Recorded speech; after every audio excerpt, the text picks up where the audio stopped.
This is Dolan TV. You thought Insider Trading was done giving us good stuff. No. If you listened past the Ekman-Larsson stuff, Pierre LeBrun's like, hold on, talk about goalies for a second. And yeah, he talks about Matt Murray, Darcy Keumper. But then all of a sudden, there's this talk of an old Detroit goalie or a Detroit goalie or whatever you want to call him. And I'm like, oh no, not Jimmy Howard. Not Jimmy Howard. It's not Jimmy Howard. It's not. And then I'm open to talking. If it's not Jimmy Howard, let's talk. And it's not Jimmy Howard, so let's talk. It's Petr Mrazek out of Carolina. Yes, I talked about once a Detroit goalie, once a guy under Ken Holland, and I mean we've kind of seen how two previous guys under Ken Holland have turned out, i.e. Andre Athanasiou, who we're likely trading, and of course Mike Green, who retired during bubble hockey, but is what it is, and we're not too worried about that. But end of the day, Petr Mrazek. What do we know about Petr Mrazek? Well, let's get some details on Petr Mrazek. 5th round, 141st overall in the 2010 NHL entry draft. So Petr Mrazek, a goalie, of course, that would upgrade the goaltending on Mike Smith. This is not a new starter. This is not a guy that will take Mr. Mikko Koskinen's job by any means, but a guy that will be that 1A, 1B to a Mikko Koskinen and, well, help a team out that definitely needs to not re-sign Mike Smith. That is, I mean, yes, okay, I think half of the Oilers fans out there are okay with the Oilers re-signing Mike Smith, but that is kind of worst case scenario. Just want to let you know, re-signing Mike Smith, hopefully worst case scenario. So, Petr Mrazek, he is on a $3.125 million deal next season. You would need to trade for said Petr Mrazek. Carolina Hurricanes, they've got $7.782 in cap space. So they can afford to take a guy in for a guy out around that same price range. I.e. enter a guy that I've talked about trading a lot, and we already talked once this video, Andre Athanasiou and something else, or just Athanasiou. You just never know what Ken Holland's going to do. He did trade James Neal to Edmonton for, of course, trading Milan Lucic to our biggest rival in Calgary and pretty much sticking him with that boat anchor contract. So, anything's possible. The Carolina Hurricanes, what do they need? They've got Sebastian Aho, they've got Jordan Staal, Teuvo Teravainen, Nino Niederreiter, Vincent Trocheck, Ryan Dzingel, Brock McGinn, Jordan Martinook, Andrei Svechnikov on the final year of his entry-level deal, and Martin Necas. So they've got some talent up front, but a guy like Andre Athanasiou might just fit in there just perfect next season in place of Petr Mrazek, should he be traded to the Oilers for Athanasiou. Now, obviously, mentioned on Insider Trading, and that's where I'm getting this from, so I will give them credit for how this plays out. The Oilers are in on Keumper. Keumper is, by all means, the favorite contender to be traded to the Oilers by the Oilers. That's the way it was made to sound on Insider Trading by Pierre LeBrun, is the fact that the Oilers want a Keumper or a Murray goaltender over a Petr Mrazek. Now, that begs the question, Tyson, let's get that graphic going, that hockey dash reference cutout that you always do, and you get us all excited or not excited about a guy. So let's talk about him. Let's look at those stats, and I'll tell you in the comments section how stupid or smart you are when it comes to this trade idea. So here we go. Let's talk about Petr Mrazek. Definitely, guys, as the subscribe bar goes down, if you're new to the channel, hit that subscribe button.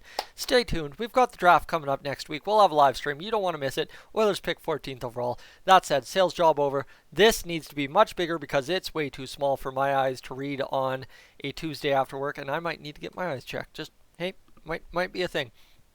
Petr Mrazek started 38 games for Carolina this season, started 40 for them last year, 21, 16, and 2 this past season, 905 save percentage, and a 269 goals against average. The question is Carolina comfortable going with James Reimer as their starter or finding someone else for cheaper? I don't know. I don't know what that situation is. As mentioned, he is a Ken Holland guy, and he's always been a winning goalie everywhere he's played except for Philadelphia, where he was a 500 goalie, depending how you rate overtime and shootout losses, where you get a point. 72 and 58 in Detroit, 44 and 30 in the 2 years in Carolina, a full season. So he's won 44. That's playoffs, guys. That is 93 points in an 80-game season. You can have 2 other games out of a guy, and you probably get no points, and you're in the playoffs no matter what. But 909 combined save percentage the past 2 years, and a 254 save percentage with 7 shutouts. That's something the Oilers goaltenders don't get a lot of, let's be honest. And a quality start percentage of 50, butchered it, .538 or 53.8%. And the numbers, they look good. Okay, everything looks all right. In 80 starts for Carolina, he's had 11 really bad starts, which isn't that bad. Realistically speaking, you talk about 7 out of 38. That's a metric in terms of 7 out of 38. What percentage is that? I need that. That's an 18% start percentage. If you want to talk about Mike Smith, we can bring those stats up right now and get those for you to compare, and we should, because it's argument's sake, and we need to know if we are actually upgrading on Mike Smith or downgrading. So Mike Smith, his year in Edmonton, 9 really bad starts out of a total of 37 games started. So you talk about that, 9 divided by 37. You're dropping your real bad start percentage by 6 to 7 points. Mike Smith floating at 24.3%. So keep that in mind. That's not bad to be upgrading that many percentage points on 37 starts. So, my friends, the question now asks itself, how do you make this work? Like I said, I think the answer is very easy when it comes to an Andres Athanasiou deal. That seems like a good fit there.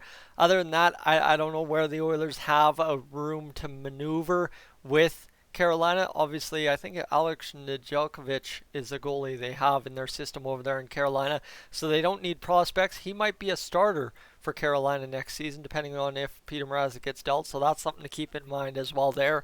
And there's a lot of moving variables just with the Oliver Ekman-Larsson deal. Obviously, is Petr Mrazek the actual target? According to the way it sounds on Insider Trading, no. It's Darcy Keumper. Matt Murray was in talks, but Darcy Keumper is my favorite, seems to be the Oilers' favorite, and Petr Mrazek is one of those backup options if he needs to be. And you just never know, right? So that's kind of the deal. Would you go all in, offer a big package for Darcy Keumper, and then have Arizona tell him no, and then have Arizona call over to Carolina and say, hey, you might want to increase your price. If you think Petr Mrazek should head to Edmonton, yeah, you might want to know what they offered me here in Arizona. And I don't know if that's how NHL GMing works. I mean, it's business, and business is kind of sketchy that way sometimes, so wouldn't be surprised. But you don't want to go all eggs in a basket on one trade and then potentially sewer your trade value for another guy like Petr Mrazek. That just seems to be common logic to me too, as I'm done.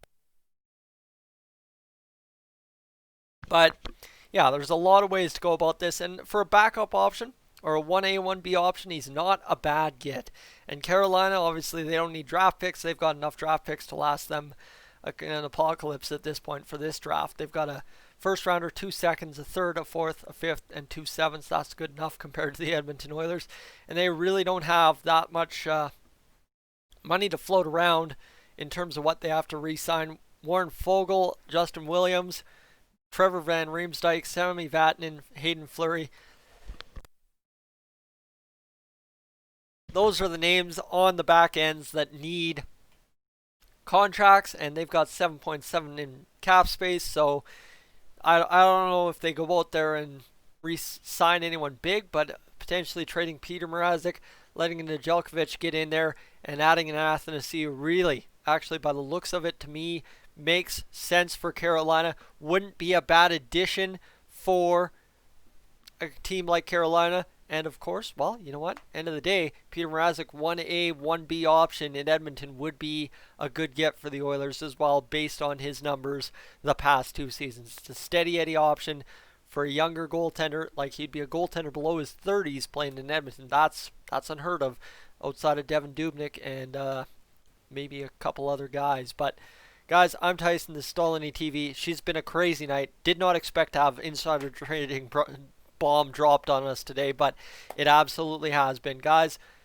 make sure to get in the comments section. Like I said, hit that subscribe button. Let me know if you're going to be there for the draft live stream next Tuesday, live here on Dolly TV. I'm trying to line up a guest, got to line up a couch and get things going, but let me know if you're going to be there, and I will catch you a little bit later on tonight or tomorrow for a discussion on the Stanley Cup Final and who out of the free agents on the Tampa Bay Lightning and Dallas Stars the Edmonton Oilers need to sign. I will catch you in the next one.